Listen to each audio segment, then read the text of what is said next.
I grew up in a world full of contradictions. A black boy born and raised in Denver, Colorado, which is as white as it gets, and the grandchild of the leader of the Black Panther Party movement in Denver, Colorado, Lauren Watson. So I had lots of conflicting images and stories coming to me from all sides from the earliest age. I remember when I would hang out with my dad's side of the family, I'd hear so many stories about how oppressive the white man was and how we were still living in a system of white supremacy. But I went to predominantly white schools that always had posters of children across every race and across every nation holding hands. And we had a black mayor, Mayor Wellington Webb, and there was a black kid on Barney, and there was a black character in all of my favorite TV shows. So I didn't understand, especially since I had been taught that we had gone through the civil rights movement in the 60s, and that after Martin Luther King was shot, we basically solved racism. I grew up in a time period where we were told what we should be telling our children, which is that we are all equal, and that the color of your skin or your shape or your size does not define who you are, and it is no reason to discriminate. But the reality I grew up in was shockingly different. It was difficult to have believed in all of these stories and to be so confused as to why my family seemed to harbor this resentment towards white people, especially when all I had were white neighbors and white friends, white babysitters. And then I realized as I grew up that I just had a blanket pulled over my eyes the entire time. That because of the color of my skin, I was not desirable. Because my lips were full, because my nose was wide,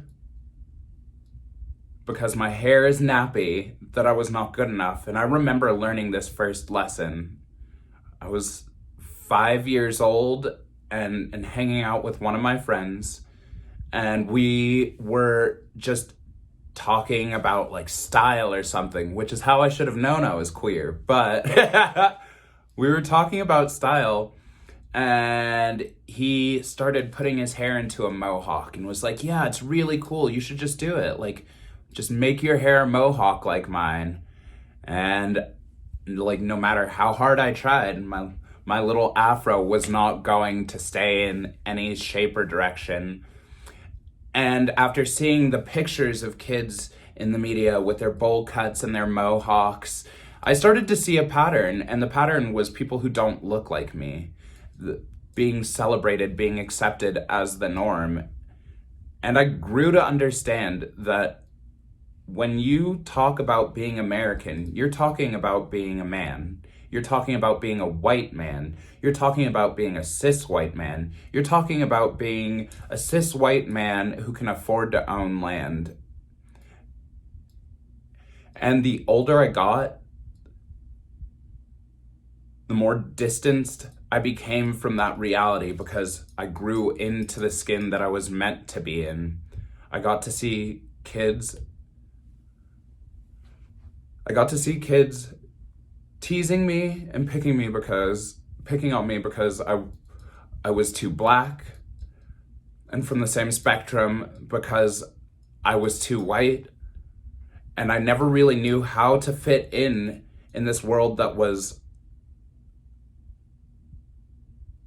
constructed as a lie.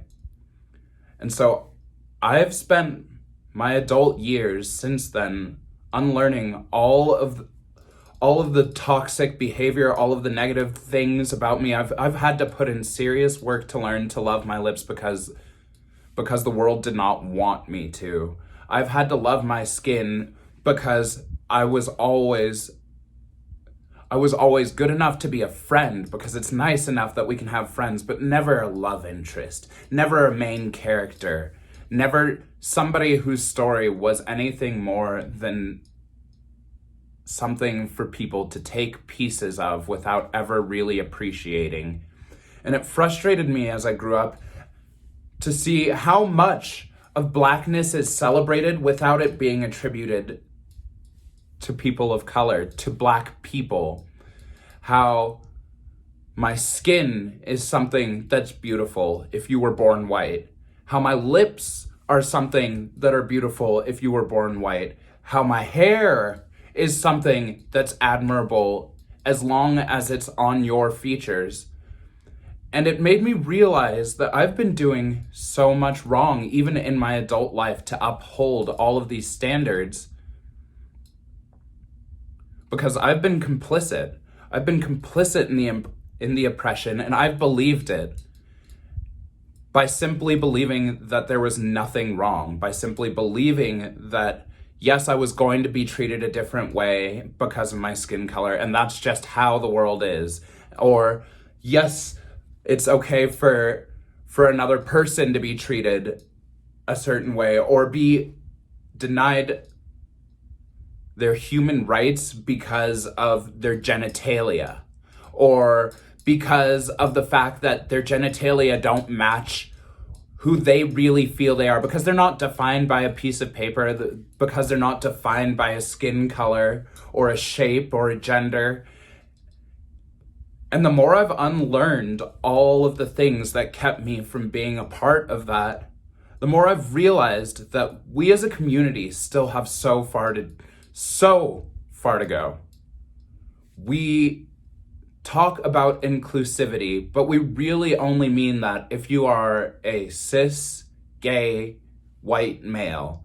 And the people who have paved our movement for us, the reason we have prides is because of Black and brown and queer trans people who were sick of being on the bottom of the totem pole for so long. We're sick of getting kicked down and sick of getting shit on. And threw bricks, who literally got up and threw bricks because they couldn't take it anymore. And it feels gross to know that even after discovering that I was gay and coming into a community thinking there was going to be a space for me and seeing that that space did not really exist, that I still flew my rainbow flag each year without thinking about what it really means to be this all-inclusive rainbow, without thinking about the fact that the clubs I went to wouldn't serve women, or the spaces I enjoyed didn't treat trans people the same way, or didn't treat me the same way because of my skin color. And so where we're at right now is really complex, because we're at a place where you can no longer be complicit, you can no longer be complacent. We are in a time where we need action, because I'm sick of seeing Black and brown men killed in the streets. I'm sick of seeing Black and brown trans bodies in dumpsters and park benches and rivers, and I'm sick of people acting like it's a normal thing, because it's not normal. It is so sick and twisted that I am more accustomed to hearing about news stories of people with my skin color being murdered in the streets than I am about people with my skin color being doctors and lawyers, making great strides in the arts, inventing, creating life and culture. And that's exactly what my people have been doing. That's what the oppressed people have been doing for so long. And that's why we can't stand by with oppression anymore. We can't be silent. And it takes more than challenging your racist grandmother or your racist neighbor, because racism is embedded. It is institutional. It is built into us.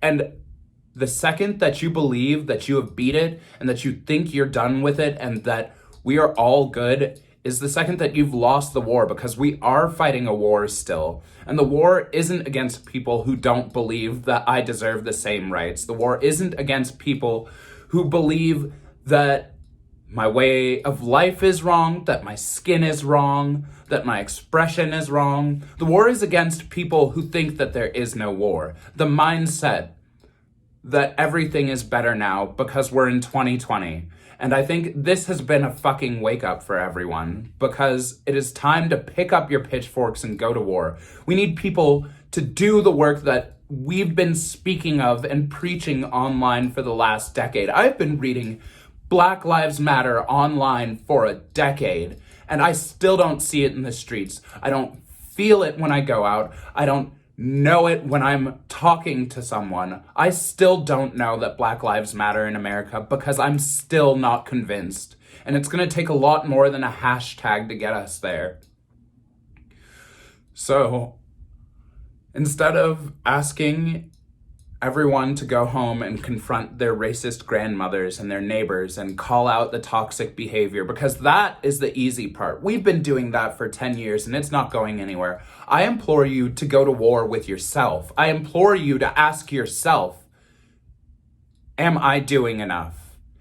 Am I supporting Black businesses? Am I supporting Black people? Do I have Black friends? Do I have friends who are different than me in general? Because we're never going to get anywhere by upholding the standard that we are us and they are them, and it's okay because we're all living next to each other. We're living in an advanced segregation, and I believe that we're worth way more. So let's live up to our ideals, because America is a country of ideals.